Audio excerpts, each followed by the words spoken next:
objetivo de estas prácticas es llegar a cristalizar alma en nosotros. ¿Qué se entiende por alma? Por alma se entiende ese conjunto de fuerzas, atributos, poderes, virtudes, cualidades, etc., que subyacen en el ser. Los evangelios dicen: con paciencia poseeréis vuestras almas. Hoy por hoy, nosotros no poseemos nuestras almas. Antes bien, el alma nos posee. Somos una carga pesada para eso que se llama alma. Un fardo realmente abrumador. Llegar a poseer alma es un anhelo. Ser dueños de nuestras propias almas. Formidable. Aún más, el mismísimo cuerpo físico debe llegar a transformarse en alma. Quien posee su alma dispone de poderes extraordinarios. Aquellos que han llegado a cristalizar alma se han convertido por tal motivo en criaturas absolutamente diferentes. Y esto está escrito como testimonio en los libros sagrados de todas las religiones del mundo. Pero bien sabemos que si el agua no hierve a 100 grados, no cristaliza lo que debe cristalizar, y no se desintegra lo que debe desintegrarse. Así que, en todo caso, se necesita que el agua hierva a 100 grados. Obviamente, si no pasamos por grandes crisis emocionales, tampoco podemos lograr cristalizar alma. Para la disolución radical de cualquier agregado psíquico inhumano se necesita pasar indubitablemente por muy graves crisis emocionales. He conocido gente extraordinaria, muy capaces de pasar por tales crisis. Me vienen a la memoria los casos de cierta hermana gnóstica de la sede patriarcal de México, quien pasara por tribulaciones espantosas, por horribles crisis morales, al recordar graves errores de sus vidas anteriores. Gentes así, con esa tremenda capacidad de remordimiento, personas así, tan capaces para pasar por tan gravísimas crisis emocionales, obviamente pueden cristalizar alma. Y lo que nos interesa a nosotros es precisamente eso, la cristalización de todos los principios anímicos en nosotros mismos, aquí y ahora. En el Oriente hay instructores que desafortunadamente no han eliminado todo ese conjunto de elementos indeseables que se lleva en las vidas. No está de más decirles a ustedes para su información que a los citados elementos se les denomina en el Tíbet agregados psíquicos. En realidad, tales agregados son los mismísimos yo o yoes que personifican a nuestros errores. Cuando un instructor de esos que todavía no ha eliminado los agregados psíquicos tiene a su cargo un grupo de lanú o discípulos, incuestionablemente estos tienen que tener una gran paciencia. Aguantarle todo el día al citado instructor, patanerías, groserías, etc. Bien saben los lanús o chelas, se dice tan tibio. Tales agregados van pasando en procesión continua por la personalidad del instructor. Creo que al fin habrá un instante en que la procesión habrá de terminar y entonces podrá expresarse el maestro para dar la enseñanza. Esa es la causa por la cual los discípulos de cualquier instructor de esos que todavía no ha eliminado el tiempo tiene paciencia llevada hasta el máximo, multiplicada hasta el infinito. La frase de Chela tiene que aguardar y aguardar y aguardar. En cualquier instante el maestro aquí tome posesión de su vehículo y le dé las enseñanzas. Enseñanzas adquiridas aquí preso. No es nada delicioso estar aguantándole todos los días insultos al instructor. Es víctima de todas sus patanerías. Pero al fin llega el maestro y hizo lo que fue. Si se ha tratado de bodhisattvas caídos. Estos no han disuelto el ego. Pero como quiera que son bodhisattvas, hay que aguantarlos hasta que venga el maestro y de la enseñanza. Así piensan todos esos salud, chelas, libertad. Prosiguiendo con estas disquisiciones filosóficas, diremos que cada agregado psíquico es como una persona dentro de nosotros. No hay duda de que estos agregados poseen los tres cerebros: el intelectual, el emocional y el motor instintivo sexual. Es decir, cada yo o agregado, que es lo mismo entre paréntesis, es una persona completa. Cada yo, cada agregado, tiene su criterio propio, individual, tiene sus ideas, sus conceptos, sus deseos, realiza determinados actos, etc. Goza, entre otras cosas, cada agregado de cierta autonomía.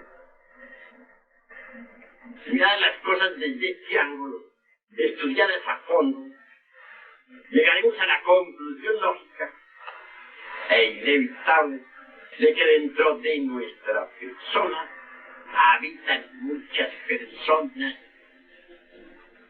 Lo más grave es que todas estas riñen entre sí, se pelean por la supremacía. Cada cual quiere ser el amo, señor. ¿Qué se parecería a nuestra casa interior? Yo diría que a una horripilante mansión donde hubiera muchos criados y cada cual se sintiera el señor. Es claro que mirada tal casa a la luz de estos razonamientos resulta espantosa en el sólido. Lo curioso del caso son precisamente los conceptos que se forjan cada uno de los señores de la casa. El uno dice, voy a comer, tengo hambre.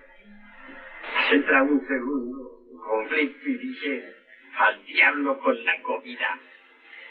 Yo voy a leer el periódico. Surge más allá un tercero en conflicto, que en forma irrevocable dice, qué comida ni qué lectura. Voy a la casa de mi amigo fulano.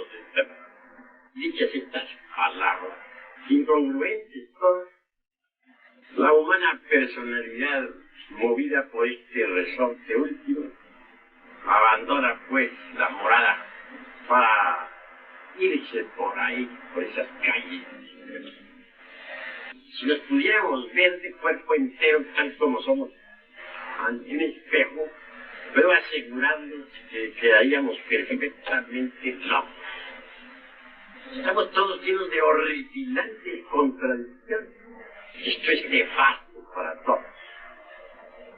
No tenemos verdaderamente existencia real. Al nacer somos hermosos. ¿Por qué? que todos disponemos de un 3% de esencia libre, como lo dije en mi obra titulada Psicología Revolucionaria. El 97 restante está enfrascado entre la multiplicidad del ego. Lo que hay de elemento libre impregna al huevo fecundado, surge a la existencia, reincorporado nuevamente. Así que el niño recién nacido posee eso, precisamente, un 3% de conciencia libre, no embutido entre ningún ego. El porcentaje de esencia manifiesto en el niño es autoconsciente. ¿Cómo vería un recién nacido a los adultos, sus padres, sus hermanos, sus parientes? En la misma forma en que ustedes ven a un marihuano. Así y no en otra forma. Pero vean ustedes cómo los adultos se sienten hasta con autoridad para educar al niño. Creen ellos que pueden educarlo. Y el niño a su vez se siente completamente mártir, víctima de esos marihuanos que quieren enseñarles. Él los ve desde su propio ángulo, está despierto. Percibe los agregados psíquicos de sus genitores, de sus parientes, de sus hermanos. También suele percibir a sus propios agregados que entran y salen del recinto, que dan vuelta alrededor de la cuna, etc. A veces las visiones son tan espantosas que el niño no puede menos que llorar, aterrorizado. Los genitores, padres, no entienden estas ocurrencias del infante. A veces acuden al mente. En el peor de los casos, se van en busca de los espiritualeros. A ver si por ahí algún espíritu, algún medium de malagüero, logra arreglar el caso. Ese es el estado de insólito en que vive la humanidad todo el mundo. En todo caso, el pobre infante, víctima de todas esas locuras de los mayores. Que él con paciencia no le queda más que soportar el látigo de los verdugos. Es la cruda realidad de los hechos. Posteriormente, cuando ya la humana personalidad está formada en verdad, comienza a entrar en el cuerpo del infante todos esos agregados psíquicos inhumanos que le pertenecen. Y entonces se notan cambios en la criatura. Se vuelve berrinchuda, molestosa, celosa, iracunda, etcétera, etcétera, etcétera, y otras tantas cosas. Es lamentable esto, ¿verdad? Pero más así es. Y al fin, cuando el que era niño se volvió adulto, las cosas cambiaron. Ya no es aquel niño juguetón, autoconsciente de otros tiempos. No. Ahora es el bribón de la cantina, el negociante, el lujurioso, el hombre celoso, etc. En fin, se ha convertido en eso que el niño miraba con horror. Claro que la criatura se horrorizaba al ver al adulto. Ahora el niño se ha vuelto adulto. Lo peor del caso es que se le ha dormido la conciencia. Ya no es capaz de mirarse con horror a sí mismo. En realidad, de verdad, hermanos, cada uno de los agregados psíquicos que surgen en nosotros tiene determinados compromisos. Podríamos decir, sin exageración alguna, que el ladrón, por ejemplo, lleva dentro de sí mismo una cueva de ladrones. Cada uno de ellos con distintos compromisos, en distintos días, horas y lugares. El fornicario irredento carga en su interior, para colmo de los colmos, una casa de citas. El homicida obviamente lleva en su seno un club de asesinos. Claro, cada uno de estos, en el fondo, tiene sus compromisos. interior lleva una plaza de mercado. Y así sucesivamente. Pues, ¿cómo se teje y desteje nuestro propio destino? Yo digo algo muy viejo sobre la ley del recurrente. Ouspensky, Colli, Nicol, etc. comentaron tales afirmaciones. Mas nosotros en el terreno de la investigación hemos ido más lejos. Conocemos a fondo la mecánica viva de la ley de recurrencia. Esto es muy importante. Un sujeto XX, por ejemplo, que en una pasada existencia fuera, dijéramos, adulto, y hubiese dejado a su mujer por otro lado, es claro que al renacer trae en su psiquis al yo del adulterio, el mismo que cometiera el delito. Este no podrá expresarse en los primeros años de la infancia, imposible. Si el suceso fue a la edad de 30 años, por ejemplo, inevitablemente el yo de aquel adulterio aguardará en el fondo de la psiquis, dentro del terreno de lo infrahumano, en las esferas subjetivas, que llegue la edad consabida de los famosos 30 años. Cuando esa edad llegase, el yo resurgirá desde el fondo, con gran fuerza. Se apoderará del intelecto y del centro emocional y del centro motor instintivo sexual de la máquina, para ir a buscar a la dama de su ensueño. Antes se habrá puesto en contacto telepático con el ego de aquella dama. Posiblemente estas habrían dado por cualquier lugar, tal vez en un parque de la ciudad o en una fiesta. Y es obvio que viene después el reencuentro. Pero lo interesante es ver cómo ese ego sumergido puede jalar al intelecto, mover los centros emocional y motor de la máquina, y llevarse la máquina precisamente al lugar donde tiene que encontrarse con la dama de sus ensueños. Inevitablemente, el mismo proceso se realizará en ella. Y la escena se repetirá otra vez, tal como sucede. Supongamos que un caballero XX en una cantina se peleó en la pasada existencia y con otra persona, con otro hombre, por tal o cual motivo, posiblemente para mí. ¿Creen ustedes que por el hecho de que el cuerpo físico deje de existir, aquel yo va a desaparecer? No, sencillamente continuará en la dimensión desconocida. Pero al renacer el ego, al retornar, al volver a tomar un nuevo cuerpo, llegará el momento en que podrá entrar en la actividad.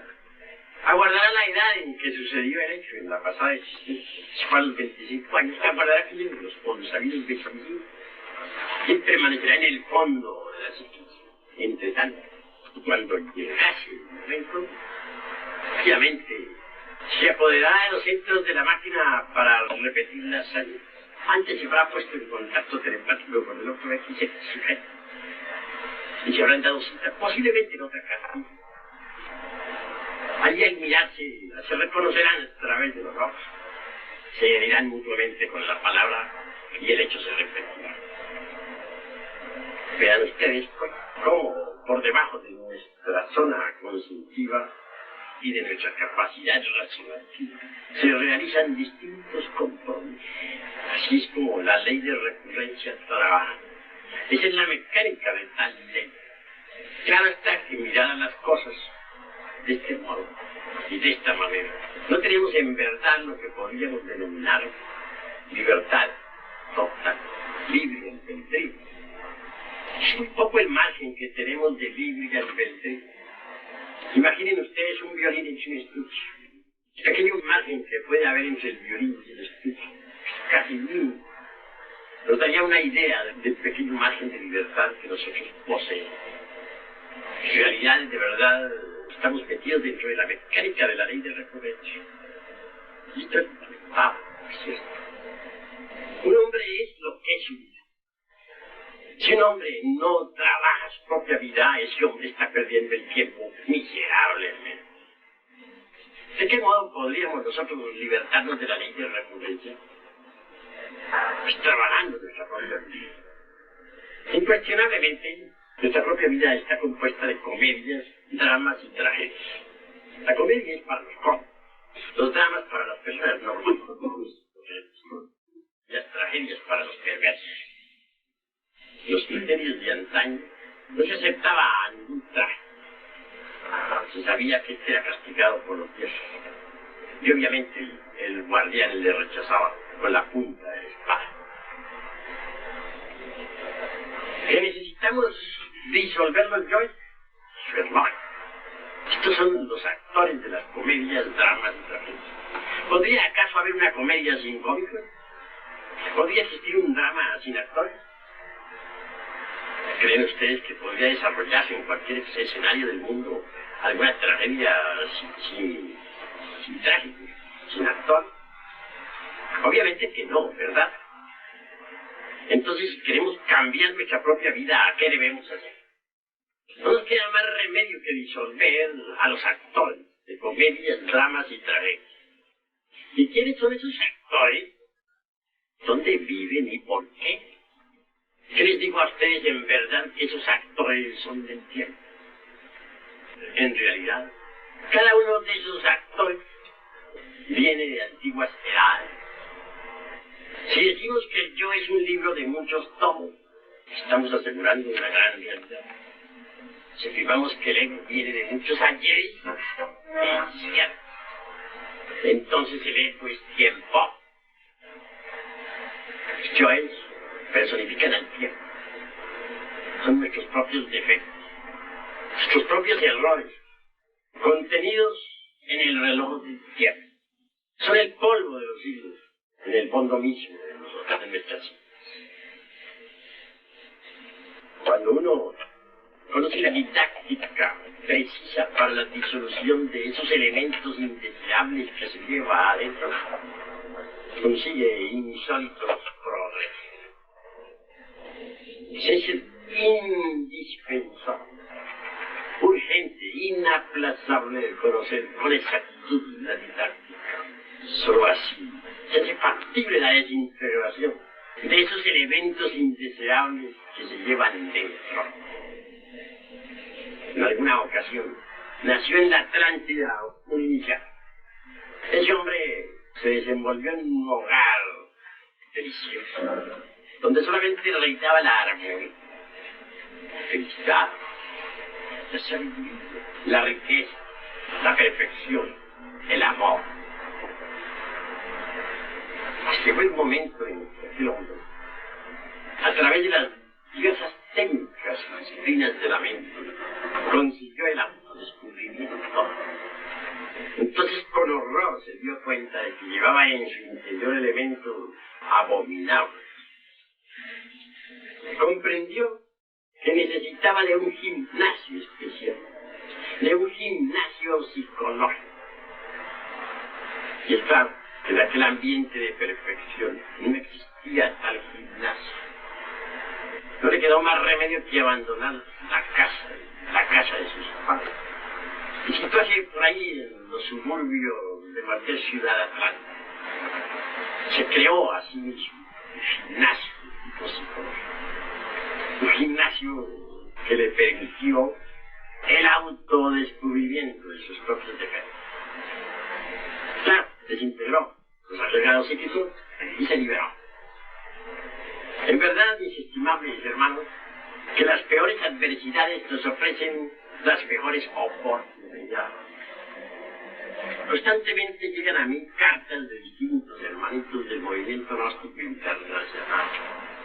Unos se quejan de su familia, de su papá, de su mamá, de sus hermanitos. Otros protestan contra la mujer, contra los hijos. Aquellas hablan con horror de su marido, etc. Y piden naturalmente un bálsamo para consolar su adolorido corazón. Ahora, entre tantas cartas, no he visto una siquiera de alguien que esté contento con tales situaciones tan adversas. Todos protestan, y eso es lo lamentable.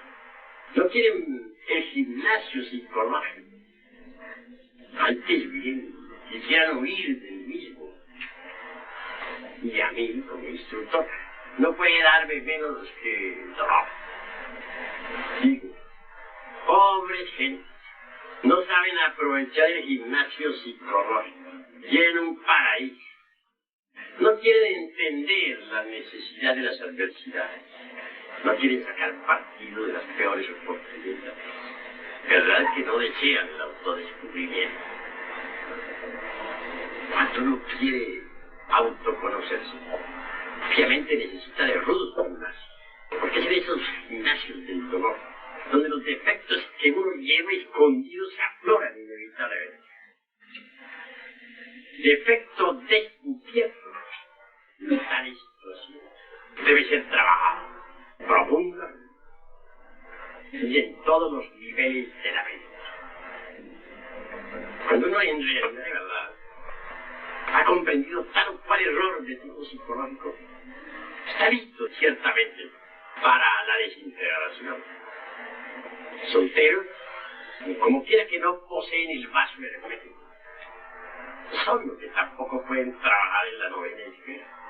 Así pueden de todas maneras apelar a Dios Madre, a Estrella Maris, la Virgen del Mar, a ese fuego viviente y filosofal que se halla latente en toda materia orgánica e inorgánica.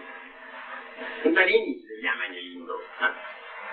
Si uno apela a ese tipo de energía, si concentra su corazón y su mente y sus sentimientos más profundos en ella, será asistible.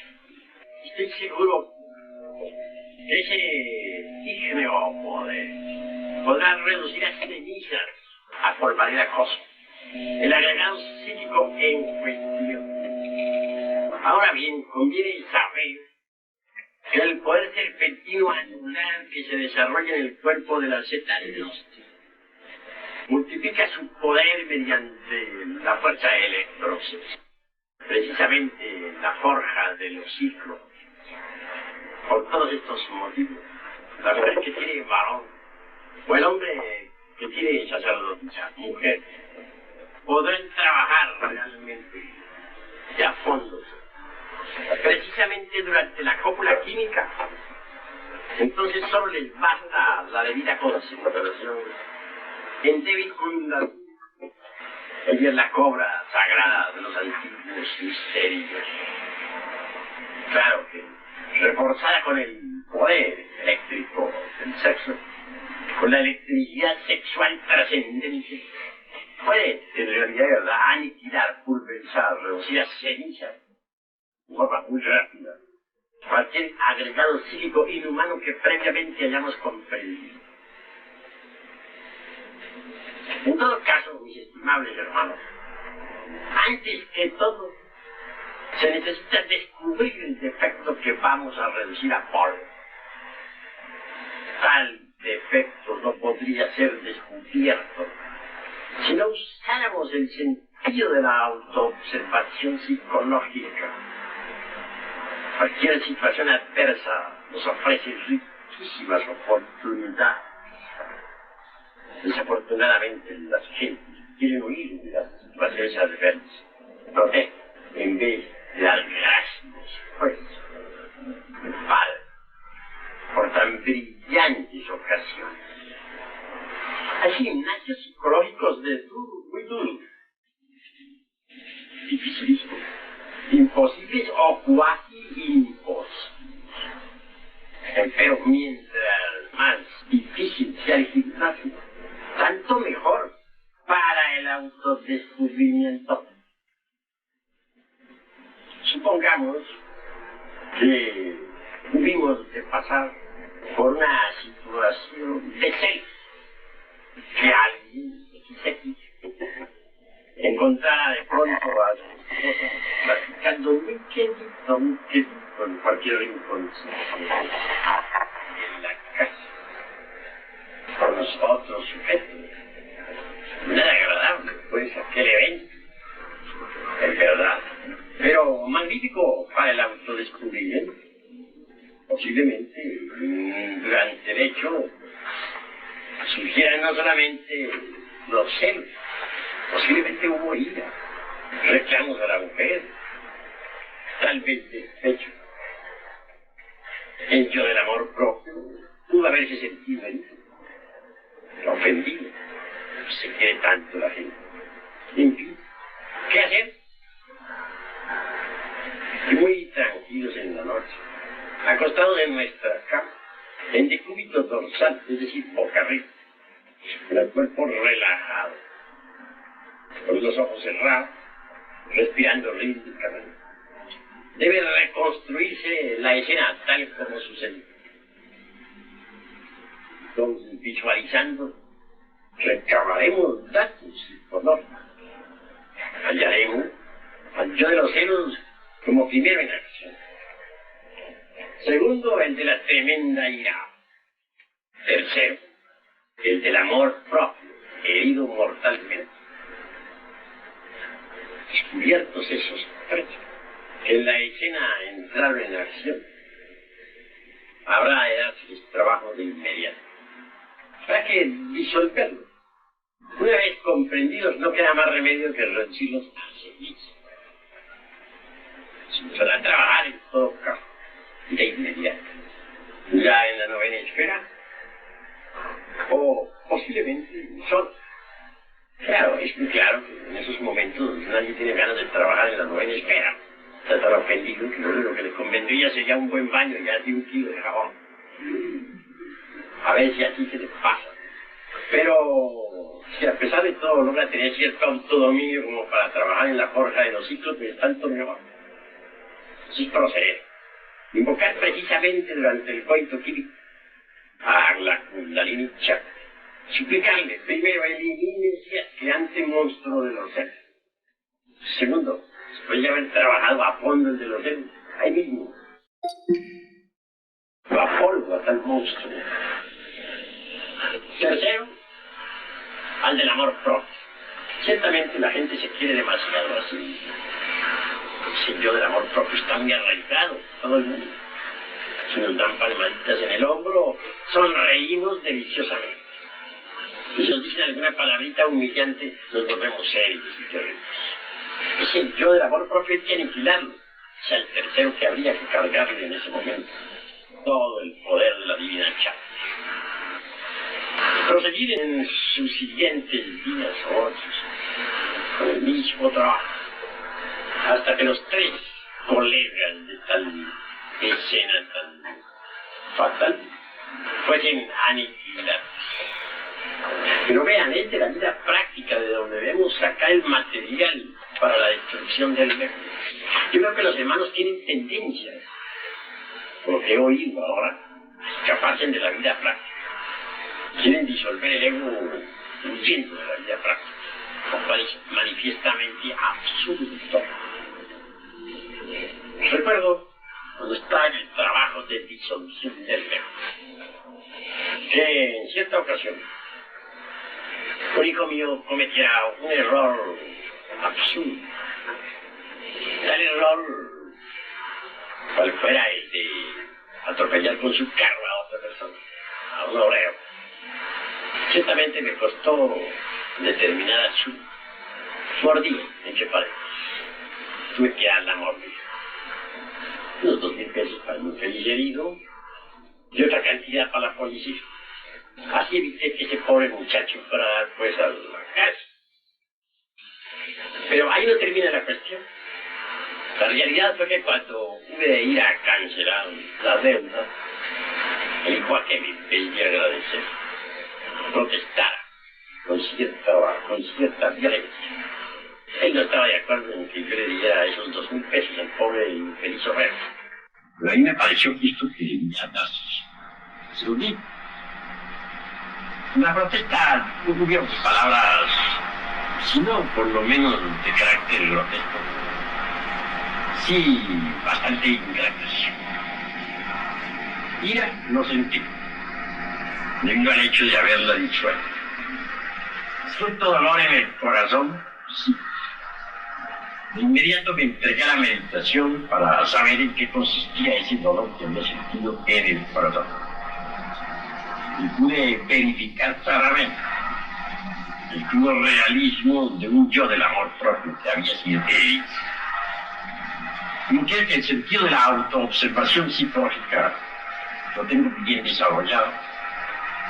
No me fue difícil percibir en forma directa tal hecho. Me hallé ciertamente bañándose infeliz en un particular negros. De inmediato, al ser una descarga, electricidad sexual trascendente contra el desdichado. Lo trabajé por unos días y al fin se fue reduciendo poco a poco, a tomar la forma de un niño, y siguió reduciéndose hasta volverse por cosa. Así es como se trabaja, mis estimables hermanos. Pero, ¿de dónde saqué yo el material para trabajar? Un hecho concreto, claro y definitivo. Fueron los hermanos las tendencias capaces a huir de los hechos prácticos de la vida. Y eso es absurdo. Completamente absurdo. En alguna otra ocasión, y me gusta entre paréntesis citar ejemplos vívidos, con propósitos de orientación. Estoy yo muy afectado con cierta irritabilidad por palabras de aquel hijo que eran, por cierto, muy hermosos. Mantuve siempre control sobre mi mente y nunca exploté. Jamás rasgué mis vestiduras. En verdad, esto fue un triunfo. Pero no hay duda de que allá adentro, muy adentro, no dejan de producirse algunas reacciones nada agradables. Cuando exploré eso con el sentido de la autoobservación psicológica, un gran asombro, descubrí un yo muy fornido, muy robusto, bastante gordito, por cierto, peludo como un oso, andando por el corredor de mi vieja casona, señoría. Ah, cuán escondido estabas, condenado, le dije. Ahora sí que te voy a dar chicharrón. Pero ya conmigo no puedes. Ya volaste. Conclusión, apéate mi Kundalini Chakra. Conforme lo trabajaba, iba perdiendo aquel monstruo, pues, volumen. Se iba empequeñeciendo en forma didáctica. Y a medida que se empequeñecía, se embellecía también. Al fin parecía como un niño muy hermoso. Un día la divina madre Kundalini le dio chicharrón, lo decapitó. Lo cierto, pues, que posteriormente se redujo a polvo. No quedó nada del mismo. Pero eso sí, me dediqué de tiempo a trabajo, trabajando de día y de noche, a todas horas y a cada momento. Se dejó de existir. El sentido de la autoobservación psicológica se va desarrollando y seguirá desarrollando en cada uno de ustedes conforme lo vayan usando. No olviden que el sentido que no se usa se atropia. Un día llegará en que el sentido de autoobservación psicológica en ustedes se habrá desarrollado de tal manera que podrán percibir lo mismo que yo a tales agregados psíquicos indeseables. Aún más, podrán darse cuenta del resultado del trabajo sobre tales agregados. En nombre de la verdad, ustedes así como allá en el firmamento existe una luna, así también, mis queridos hermanos, dentro de nosotros hay una luna psicológica. Así como la luna que brilla en el firmamento tiene dos caras, la que se ve y la que no se ve. Así también dentro de nosotros la luna psicológica tiene dos aspectos. El que es visible a simple vista mediante el sentido de la autoobservación psicológica y aquel que a simple vista, pero no es visible, oculto, desconocido, incógnito. Sin embargo, este último se torna visible. El sentido psicológico se ha desarrollado hasta el vamos. Creo que los hermanos van entendiendo pues todas estas cosas. Creo que van comprendiendo. Ahora tienen ustedes que lanzar toda la carga contra los agregados psíquicos de la parte visible de su luna psicológica. Mucho más tarde en el tiempo habrán de lance en ristre contra los elementos indeseables de la luna negra. Esos que a simple vista no se ven.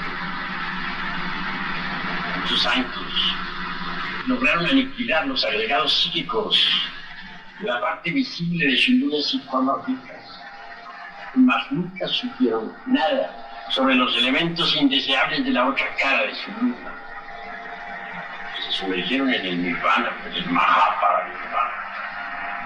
Tuvieron de retornar más tarde, a continuar su trabajo con la cara oculta de su luna psicológica. En todo caso, que se trate del aspecto meramente visible de la luna psicológica o del oculto. Los elementos para el trabajo tenemos que encontrarlos en los hechos concretos de la vida práctica. Así que no se me escapen. No traten de evadirse de la vida real. Deben ser más prácticos. Si es que quieren en verdad desintegrar el ego. Conforme lo vayan haciendo, conforme los agregados psíquicos se vayan pulverizando, consigue la esencia embotellada en sí los mismos y a emancipar. Este es el camino para cristalizar en nosotros eso que se llama alma. Habrán de pasar ustedes todos por grandes crisis morales. No es esto cuestión de mero intelecto. No se trata de simple demagogia, no de vana palabrería insustancial de charla ambigua. No. Repito lo que ya dije, aunque me haga cansón. Si el agua no hierve a 100 grados, no se cocina lo que tiene que cocinarse y no se desintegra lo que debe desintegrarse. Así si no pasamos por espantosas crisis emocionales, se desintegran esos lloros. Cuando descubrí precisamente el yo del amor propio, que muy escondido estaba entre los repliegues fondos de mis hijos, sentí dejándolo. Tuve de pasar por gran crisis emocional. Sufrí mucho y me arrepentí, es verdad. Entonces conseguí que Devi Kundalini Shakti pulverizara tal elemento indeseable. Cuando descubrí que había por ahí un demonio bien perverso que sentía ira, se venía de tiempos muy antiguos, sufrí lo indecible. Pasé por horribles crisis emocionales. Sentí vergüenza y conseguí que Kundalini Shakti pulverizara tal elemento psíquico abominable. Así pues, no se escapan. Los elementos indeseables los encontrarán ustedes en el terreno de la vida práctica. Todo lo que se necesita es estar alertas y vigilantes como el vigía en época de guerra. ¿Estamos hablando? Sí, estamos hablando. Pero tal vez, ¿qué palabras? estoy diciendo. Así tenemos que estar alertas con nuestras palabras. ¿Tenemos emoción? Sí, tenemos. ¿Qué clase de emoción? Tal vez no estamos emocionados por algún tango. O nos desviamos de cantar otras canciones de Carlos Gardel. ¿Qué clase de emociones tenemos? ¿Están buenas o malas? ¿Son emociones altas o emociones simplemente inferiores? Eso de salir de una fiesta, pues, movidos por emociones inferiores, bailando algo meramente profano, está indicando. Mira que en los hechos de la vida práctica debemos descubrir que las emociones inferiores acusan, indican, yo es emocionalmente inferior, el que es inferior. Si nosotros no extirpamos, no hacemos sanar el cuchillo de la autocrítica, las emociones inferiores, entonces será posible que se desarrolle en nosotros el centro emocional superior, que tan necesario es precisamente para recibir los mensajes que vienen de los mundos superiores. Así que es en la vida donde debemos autodescubrir. Tenemos que estar acechando nuestras propias palabras, nuestros propios pensamientos, nuestras propias ideas. De pronto llega a la mente un pensamiento lujurioso, una escena morbosa. Usted que va a llegar así, pues, ¿qué indica ahí? No hay duda de que tras de ese cine nefasto de la mente, tras de esa procesión de formas morbosas, algún yo de lujuria está en él. Sí, hay yoes de lujurias. Se apoderan de los rollos esos que cargamos en el cerebro. Rollos de recuerdos, de formas pasionales. Luego proyecta el cine, proyecta tales rollos sobre la pantalla del entendimiento. Solo se identifica con esas escenas cosas. Esto artística también. Hay joys. Así que si en un instante de esos somos asaltados por pensamientos de esta clase, es indispensable invocar a la divina Shakti en la mente, para que con su flamígero poder extraordinario reduzca a polvo a tal yo. Si no procedemos así, si antes bien nos identificamos con el mismo, si las escenas de lujuria nos encantan, entonces en vez de ser disuelto tal yo, se fortificará extraordinario. Cada uno de nosotros tiene su conciencia embotellada entre todos esos personajes de los distintos dramas, comedias y tragedias de la vida. Cada uno de nosotros tiene la conciencia embotellada entre los egos, reduzcamos los egos a polvo. La conciencia es la libre, una conciencia libre, una conciencia iluminada, es una conciencia que puede ver, oír, tocar y palpar las grandes realidades de los mundos superiores. Es una conciencia omnisciente y divinaria. El día que ustedes hayan aniquilado el ego en su totalidad, lo último que deberán aniquilar será los gérmenes del ego. Muerto el ego quedan los gérmenes. Son terriblemente malignos. Esos gérmenes también deben ser desenterrados, reducidos ácidos. Necesitamos tomar posesión de sí mismos. Si es que queremos ser reyes y sacerdotes de la naturaleza según el orden de Melquisedec. Si no podríamos tomar posesión de sí mismos, en tanto continuar la conciencia embutida entre los diversos elementos indeseables de la psiquis. Una conciencia que ha tomado posesión de sí misma, es una conciencia limpia. Una conciencia que ha tomado posesión de sí misma. Es admitida en la orden de Melquisedec. Es una conciencia omnisciente, iluminada, perfecta. Eso es lo que nosotros necesitamos. el día que ustedes hayan tomado conciencia iluminada, el día que ustedes hayan hecho libres de verdad, ese día también habrán cristalizado eso que se llama alma. Será en todo alma. Hasta su cuerpo físico se volverá alma. Estarán cargados de atributos y poéticos, poderes científicos. Les he enseñado hoy pues una didáctica práctica a través de una dialéctica definitiva. Y en este preciso instante vamos a entrar en meditación. Pero antes es necesario saber sobre qué vamos a trabajar. De lo contrario no tendría sentido lo que vamos a hacer. Como quiera que pienso, que son personas que luchan por el autodescubrimiento.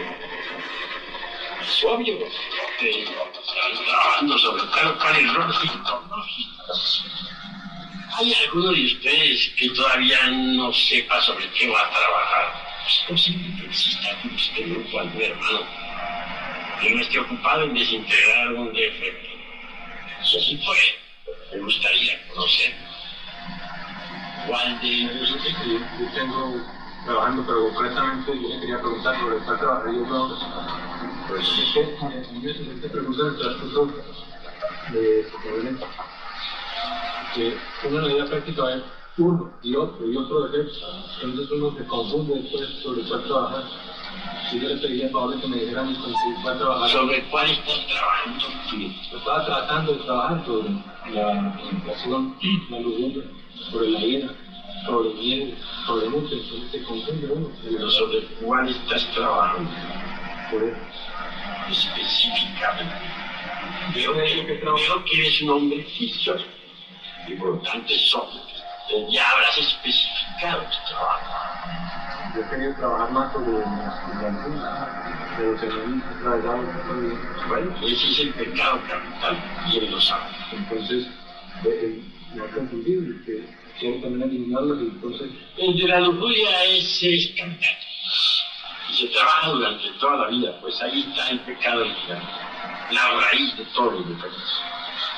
Pero siempre hay que trabajarlo asociado con alguno otro. Se trabaja la ira, pero la lujuria se trabaja la envidia, pero la lujuria continúa. Se trabaja el orgullo, pero continúa la lujuria. Ese es el pecado. O sea, uno en una misma meditación hace todo lo que se recuerda uno de todo. Eso de lo que se recuerde me suena incoherente, vago, impreciso, inodoro, insípido, insustancial, incoloro. Pensemos con exactitud. ¿Cuál defecto acabas de destruir en tu vida práctica? Si tú estás alerta y vigilante como el decía en la época de guerra, tienes que haber descubierto algún defecto. ¿Cuál acabas de destruir? ¿Qué situación tienes que ahora metido? ¿Tuviste alguna palabra de ira? ¿Tuviste un impulso orgulloso? Bueno, ¿cuál fue el último que descubriste? ¿En qué situación? ¿Fue en la casa? ¿O fue en un bar? ¿Dónde fue? ¿Qué te sucedió? ¿O estás durmiendo? De la ira. Un arranque de ira. Bueno, me gusta que seas sincero, ¿sabes? Está bien. Pues eso es lo que uno tiene que hacer. Vivir alerta y vigilante como el vigía en época de guerra. ¿Dónde fue la ira? ¿Cuál fue el momento? ¿Puedes reconstruir la situación? Donde puedes tú visualizar el instante que sentiste ira. ¿Puedes hacerlo? Pues tú puedes visualizar, recordar cómo fue la cosa, pues ahora vamos a trabajar sobre eso. Son de hechos concretos que vamos a partir. No vamos a partir de hechos vagos, incolorosos, insípidos, inodoros, insustanciales. No, vamos a partir de hechos concretos, claros y definitivos. Vamos a hacer prácticas. En un sitio, por supuesto. Reconstruye, visualiza esa escena de ira y sobre eso vas a trabajar en las meditaciones. Maestro, ¿qué sucede cuando uno descubre un defecto que le está atacando, por ejemplo, de ira? Cuando uno destaca de una madre que debería ayudar y sigue atacando. Bueno, ¿de qué situación partiste? ¿Cuándo sucedió eso? ¿Qué calle? ¿Qué número de caso? Yo quiero hechos. No me vengas con barreras. Eso sucedió ayer precisamente cuando un ataque de ira, porque yo quería escuchar su conferencia. Pero entonces ese anhelo que tengo de hoy se sintió herido, ¿no? Porque mi esposo no quería ir. Entonces yo me airé. Pero en un instante supliqué a mi divina madre y le bauticé. Pero no sé si logré algo porque se va a estar en la cadena. Bueno, la cosa está simpática.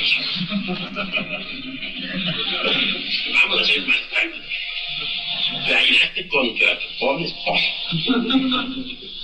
Pero tú ya sabes por qué te airaste. Porque no me dejó ir a la conferencia. Oye. De manera que hubo que no te dejó ir a la conferencia. ¿Qué se sintió herido en ese momento? El tipo. Bueno, entonces hay dos defectos. Hay uno, ira, y otro orgullo. Sobre esos dos yoes vas a trabajar ahora concretamente, prácticamente. La petición que hiciste en este momento está bien, pero fue un poco a la ligera. Ya reflexionaste sobre eso, ya reconstruiste la escena. ¿Cuántas horas estuviste en tu cama con el cuerpo relajado, haciéndote consciente de lo que sucedió? ¿Qué podrías decir? Exactamente. Bueno, fue una previsión inmediata y ligera que hice para incrementar la fundación que sentíamos. Está muy a la ligera. Necesitamos ser más profundos. El agua que corre turbia es el agua de poco a poco. Las aguas de mucho poco. Los pozos, dijéramos, pandos, con poca profundidad, la vela del camino se secan bajo la luz del sol y se convierten en ciénagas llenas de podridos de desierto. Pero en las aguas profundas, que habitan los peces, que hay vida, son diferentes. Nosotros necesitamos ser más profundos. ¿Cuántas horas permaneciste en meditación reconstruyendo la escena? Bueno, maestro, yo lo dejé para hoy.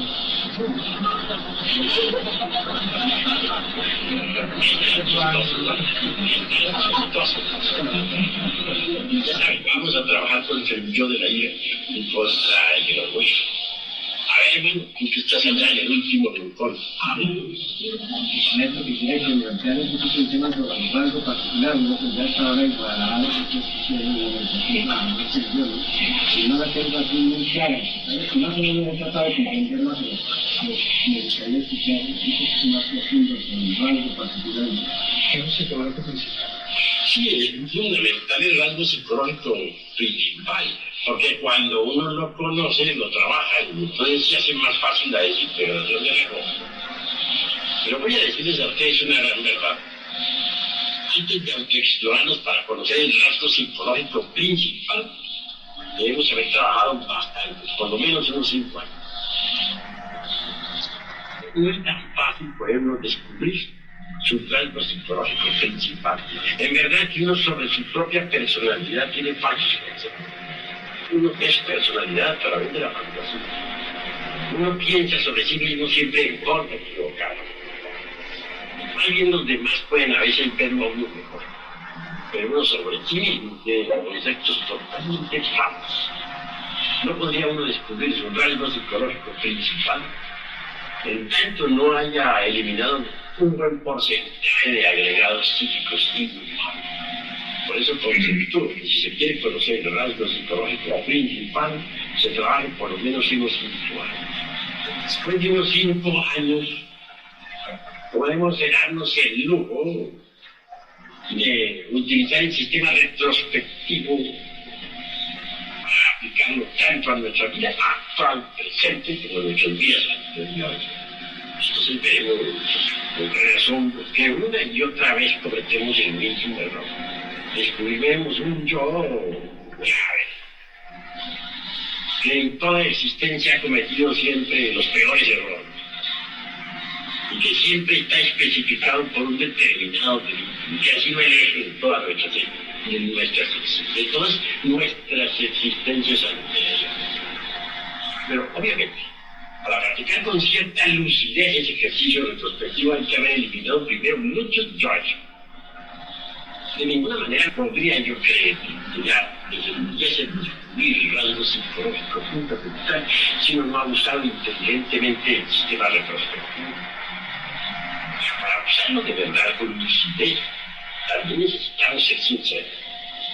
Cuando se está la conciencia demasiado metida entre los yoes, no hay lucidez. Entonces el ejercicio retrospectivo de esas condiciones resulta incipiente, si no fantástico, bueno, ese es pues mi concepto. A ver, habla. Por ejemplo, en los eventos, a partir de la mañana, hasta este momento que he tenido específicamente una reacción, digamos, cuando observo a dos hermanos allá frente, sentí cierta reacción. Después, en otro evento, otra reacción que obedece a ciertos yoes. En la meditación, ¿debo dedicarme a las dos o solo una? Bueno, en la meditación debes dedicarte a la primera. Más tarde, te dedicas a la otra. Ahora, para trabajo, por fines de trabajo, dedícate a la primera. Yo te pregunto, para que ese evento que se dejó fuera de esta meditación, no se engorde, porque iría dejando también otros eventos. Para otro evento, pero si no quieres que se engorde, no le des más ánimo y verás que se vuelve claro. Sí. A ver. Una pregunta, usted nos ha enseñado que debemos tener un orden y una precisión para la eliminación de los defectos, pero no sé, hay algo que no puedo captarle al usted decirnos de que el defecto descubierto debe ser comprendido y eliminado. Tengo entendido de que debe haber una sucesión dentro del trabajo. Y esto, se lo pregunto debido a esto, uno durante el día pues se le manifiestan muchos defectos. Digamos que en la mañana tuvo oportunidad la lujuria, salió al tablero y saltó el orgullo, va por la calle y le tiraron el carro y saltó la ira. Entonces, sí, una sucesión de hechos y manifestaciones de defectos. Entonces tal vez por eso hay un mal entendimiento nuestro al buscar un rasgo psicológico. ¿Cómo podríamos entender eso y exactamente sobre qué se podría trabajar? Hay que tener orden en el trabajo, claro, estoy de acuerdo. Pero en todo caso, pues, llegar la noche con tu cuerpo relajado, claro, pasarás a practicar el ejercicio retrospectivo y no sobre tu existencia o existencias anteriores, por lo menos sí, sobre el día. Entonces vas a visualizar, a reconstruir los eventos del día. Ya reconstruidos, numerados, clasificados, debidamente, proceder a hacer trabajo. Primero, un evento al cual puedes dedicar, digamos, 15 minutos, 20. Otro evento al que le puedes dedicar media hora. Otro al que le puedes dedicar 5 minutos. Otro al que le puedes dedicar 10. Todo depende de la gravedad de los eventos. Así que, ya ordenado, puedes trabajar en la noche tranquilamente y por orden. Y eliminar todas esas sucesiones. También por orden. Porque en cada trabajo sobre tal cual evento entran los factores de enjuiciamiento, de descubrimiento, enjuiciamiento y ejecución. A cada elemento le aplican los 3 instantes que son el del descubrimiento, cuando tú lo descubriste, comprensión, pues tú lo comprendiste, y ejecución con la ayuda de la Divina Madre de Jesús. Así se trabaja, porque si no se trabaja, no por uno. Piensa cómo se te va a poner la cosa. Por eso se va a poner muy de para arriba, ¿no? Y en realidad de verdad te digo que... O voy a repetirte aquella frase de Virgilio, el poeta de Mantua, con su divina Eneida. Aunque tuviéramos, dice, 100 lenguas para hablar y alarde y acero, no alcanzaríamos a enumerar todos nuestros defectos cabalmente. ¿Verdad que si tú te propusieras trabajar un evento, como dice Florero, 2 meses, y otro defecto, otros 2 meses, se olviden los defectos cuando los vas a terminar todo? Además, un defecto está asociado a otro, y el otro está asociado a otro. Rara vez aparece un defecto solo, siempre a un defecto se le asocia a otro. Así que hay que trabajarlos con orden, pero debidamente clasificados. Diaria, sin par. Usted nos habló también del desorden de la casa, de la mansión. El maestro G habla sobre el desorden de la casa y habla sobre el mayordomo interino y un amo, ¿no? Unos yoes que gustan del trabajo, otros yoes que no gustan del trabajo, para formar un centro de gran permanencia. ¿Cómo podríamos entender eso? Pues prácticamente eso del tal mayordomo mayor, transitado por Nicol y por G, y unos pendejos, como Colin y otros, pues me parece una tontería, no tiene ningún valor. Por mi parte, jamás yo que, hemos dicho, que está aquí adentro, que disolvió en un vapor, nunca usó ciertamente, eso digo, con sinceridad, el sistema ese del mayordomo mayor. Que hay yo inútiles, sí, verdad. También los hay inútiles. Que hay yo buenos, hay por montón. Y también los hay malos. Hay que desintegrar los yoes buenos, y hay que desintegrar los yoes malos. Hay que desintegrar los yoes útiles, y hay que desintegrar los yoes inútiles. Un día me decía a mí un amigo que tenía una fábrica de hacer pantalones por allá en El Salvador, no sé qué. Maestro, si yo desintegro el yo útil, que hace pantalones en fábrica, entonces, ¿quién va a seguir haciendo pantalones? Voy a quedar, va a fracasar mi fábrica. No te preocupes, le dije, bueno amigo, si tú desintegras el ser yo, una parte del ser correspondiente, hábil también en toda clase de arte, y se encargará de la labor de hacer pantalones, y los hará mejores por Mi amigo se mostró satisfecho y continuó su carrera. Los yoes buenos hacen buenas obras, pero no saben hacer las buenas obras. Hacen el bien cuando no se debe hacer.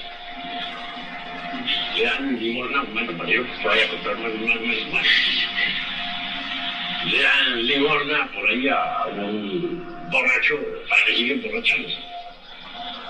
Le dan limosna a un hijo que pide limosna. Y cosas así por el estilo. Los yoes del bien no saben hacer el bien. En última síntesis, nosotros tenemos que pelear con el bien y contra el mal. En última síntesis, nosotros tenemos que pasar más allá del bien y del mal y empuñar la espada de la justicia cósmica. Al fin y al cabo, ¿qué es lo que llamamos bien? Hagámonos conscientes de eso que llaman bien. Bueno es todo lo que está en su lugar, malo lo que está fuera de lugar. Por ejemplo, el fuego ahí estaba, es bueno, ¿no es cierto? Pero ¿qué tal que ese fuego quemando en las cortinas, o asándonos a ustedes vivos? ¿Cómo les parece bien? ¿Les gustaría sentirse convertidos en teas encendidas? Creo que no, ¿no? Bueno, ahora el agua ahí entre ese vaso está bien. Todavía en la cocina pues sirve para lavar los platos, tazas. O ahí, en esa pequeña fuente. Correcto. Pero ¿qué tal el agua inundando todas las habitaciones? Sería mala, ¿verdad? De verdad que bueno es lo que esté en su lugar, malo lo que esté en su lugar. Una virtud, por muy santa que sea, si queda fuera de lugar se vuelve mala. ¿A ustedes les gustaría ya como misioneros gnósticos y enseñar dar las enseñanzas por ahí en alguna cantina? ¿Ustedes como misioneros gnósticos entrarían por ahí a una casa de citas a alguien? ¿Les gustaría? Creo que no, y si les gusta, pues no se lo recomiendo. Por eso ya sería malo, absurdo además. Así que, bueno, lo que está en su lugar y malo lo que está fuera de lugar. Entonces, al fin y al cabo, las palabritas bien y mal quedan fuera de uso. Podríamos más bien decir correcto o incorrecto. Así que lo importante en la vida es, si dijéramos, disolver los yoes, sean estos buenos o sean malos, no importa. Si de pronto descubrimos nosotros a un yo, mejor dicho, si de pronto nos dio por darle un marihuanero para que siga marihuanándose, obviamente hemos descubierto un yo del bien que debemos desintegrar. Un yo caritativo, bueno, pero que hay que reducir a cenizas. Y si de pronto descubrimos nosotros por ahí un yo que con gracias, con nobles amistades, beba y vuelva a beber, ¿qué diríamos? Que por humildad, porque aquellas personas son humildes, se trata del compadre fulano de fulano, que hizo hoy la fiestecita de una niñera de visita. ¿Cómo lo vamos a despreciar? Bueno, acompañemos al compadre con unas cuantas copas de emborrachado. ¿Estará bien eso? Es que porque somos muy humildes. Fíjate, yo hay que destruirlo, que es un yo aparentemente bueno, pero que destruirlo, que aniquilarlo. Así que tenemos que aniquilar los yoes del bien y los yoes del mal. Tenemos que pelear contra el bien y pelear contra el mal. Hable, hermano. Yo no digo mal, pues voy a decirte la verdad. Esa pregunta va a ser un punto ofensivo, ¿sabes? Porque aquí no hay nadie que no tenga su diagnóstico. Lo interesante es que a tal John también hay que aniquilarlo y se debe a la pura conciencia gnóstica. El diagnóstico se vuelve automático, como calicista, reduce a ceniza, siente la doctrina. Entonces ya la gnóstica se desarrolla y se vuelve el tipo por convicción de doctrinaria conscientiva y no como un mero automaticismo mecánico. Yo gnóstico es mecánico. Pero la conciencia gnóstica es revolucionaria, rebelde, terriblemente distinta. Yo creo que es complicado que tengo que hacer eso, ya que no profesional tanto lo que realizar el trabajo sobre la cuestión de Dios, pero de otra manera, no ayuda hoy, a ver si logramos profundizar un poco más en ello. Bueno, pero si te estoy dando la manita, estoy dando las explicaciones que son fundamentales porque este trabajo de disolución del ego es algo muy de cada uno de nosotros. Nadie puede andar en camino por ti, solo tú puedes recorrer. Yo lo único que puedo es mostrarte el camino y darte las indicaciones precisas. ¿Sí está? A ver, entonces será buena técnica emplear la meditación de la muerte del yo, de los defectos que uno tiene solo. Bueno, voy a decirte una cosa. Muchas cartas me llueven de gentes que quieren porciones nocturnas. Casi todos me exigen alguna receta para curar de esa horrorosa enfermedad. Yo siempre les contesto que en tanto continúen existiendo en ellos los yoes de las corrupciones, habrá corrupciones. Supongamos que un sujeto X tiene un sueño morboso. Como consecuencia, pues viene una corrupción. ¿Qué hacer? Pues en el preciso instante de despertar, ¿vale? Trabajar intensivamente al yo ese que produjo la corrupción. La pelada debe infundarle en Shakti para que lo disfrute. Y habrá que continuar un duro periodo de tiempo trabajando sobre ese yo hasta que aquí se produce. Pero si otro día surge otra corrupción, ¿qué quiere decir? Que hay otro yo de lujurioso que reclama, entonces habrá que repetir lo mismo. Y al fin y al cabo, el día que no quede en esa clase de yoes, las corrupciones habrán terminado. Ese es el único camino para llegar a curar.